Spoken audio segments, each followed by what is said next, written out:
What's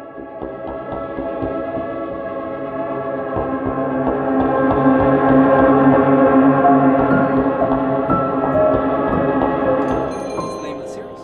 Expatriate. Haven't heard of that one. Number One was a really cool film. I liked that the story took a seemingly harmless argument about a comic book and escalated it into something much, much darker. I also enjoyed that both characters weren't exactly right in what they were doing.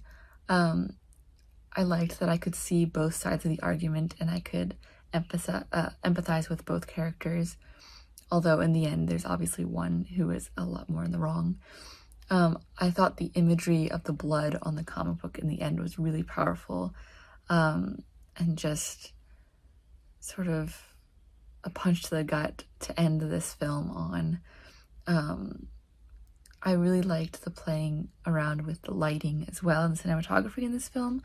I liked that it got a lot more moody, dark, red, and blue when this film started to get more intense and the argument and the conflict escalated. We could see that in the lighting, which I thought was really effective. Overall, the acting was really good as well. The concept I really enjoyed.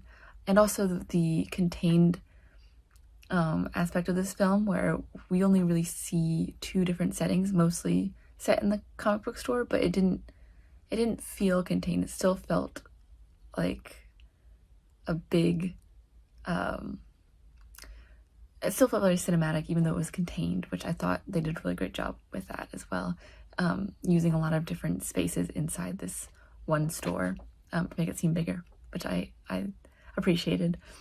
So overall, yeah, I really enjoyed this film and I love the concept. This film is called Number One. This is a great crime drama. Two characters battle it out over a valuable comic. The film really kept me on the edge of my seat. The two leads were so natural and believable in their delivery as comic fans. Perfect video store setting and good spooky soundtrack. I really like the pace, writing, and direction in this one. Lots of edgy banter between the characters and clever end shot. Great job, Number One. Check it out. I really enjoyed this film. First time for me seeing NFTs used as a plot device like that, and I thought it worked really well. It all just made sense. They do a great job at sort of keeping the drama up for what is it, 8 minutes short that kind of all takes place in that one store. They keep things really rolling, dynamic, and there's just a good interplay between these two fellas. It all makes sense in that world. Just a great ending, great sort of twist there with the blood splattering on it. Great job. All in all, I thought this was a really clever and really well executed piece. Good stuff. So great job on this. I love seeing a noir thriller that takes place in a comic book shop, you know. I've been involved in the comic book world myself, so, you know, I definitely relate with these guys here a bit.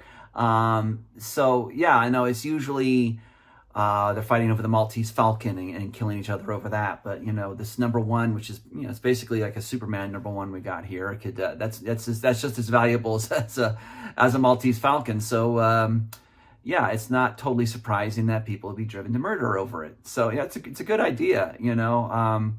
I saw a sort of parody version of this on The Simpsons where they were fighting over a radioactive man, Number One, but that was comedy. I've never seen it done like in a serious thriller, really almost kind of horror type of way. So great job here. And of course, there's the irony of it being covered in blood at the end. So I think the murder was all for nothing. But yeah, really cool idea. The two actors did a great job. Yeah, and you know, I like the artwork and stuff that you got together for the comic. That looked great, and you know, it was shot well, edited well, great idea, good script. So excellent job all around. Yeah, good score too. But yeah, excellent job all around on this. It was really good. So good luck with this. I hope it gets out there and gets seen. Number One starts with a very memorable, enigmatic opening shot that immediately pulls you in. And then it introduces us to these two main characters and starts using humour to invest you in them as opposed to a tonal shift that makes you question what's going to happen, and which raises, you know, investment and tension really cleverly.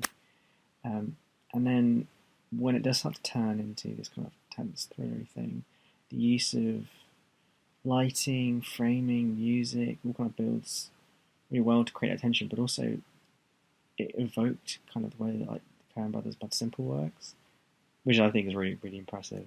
That was really cool. And the use of the kind of more boxy frame, boxy aspect ratio, again helps tighten tension because it's like there's no escape, there's no to escape from, to escape to. So it just feels steeped in tension really cleverly. But then it also has this kind of strand of humour in the whole way through, you know, making kind of commentary about NFTs and digital versus analog media and, you know, the kind of silliness of collectorship. Like, it's really interesting that it's this incredibly tense film that also has very kind of wry, comedic social commentary going on. And then, you know, the fact that the violence at the end ruins the comic, it's just like, it's the film kind of pointing at all these debates and going, well, they're all pointless. So I just thought it was clever and funny. So well done. Number one, if you know anything about the comic book world, it's common knowledge that collectors like to purchase the first run of the mill. Two friends bid on a storage unit in hopes that it'll pay off, and it does with this number one rare print of this collectible. It's one of a kind in its series. And one wants to sell while the other does not. They set the comic in the safe, but when the secret is revealed that the comic book store owner has some debt to pay off, he uses the comic to sell NFTs. His friend, entering back into the city infuriated with what his friend has done, devaluing the comic book itself. They comment on how the old times used to be in this station of movie reboots and superhero comics flying off the shelves. Now the only interest that anyone has is buying the rarity of something. Greed and desperation take fold for what he wants. And we realize that this person is willing to be violent to get what he wants, and ultimately murders his friend as he's scanning one of the grids, ultimately destroying the one thing that he actually wanted in the first place, as we see that his friend's blood has spilled all over this once rare comic, rendering it from priceless to no value at all. Killing someone over a comic, which is interesting because he wasn't desperate to pay off his bills and survive. We sort of feel more for the other guy than the one that ended up being the murderer.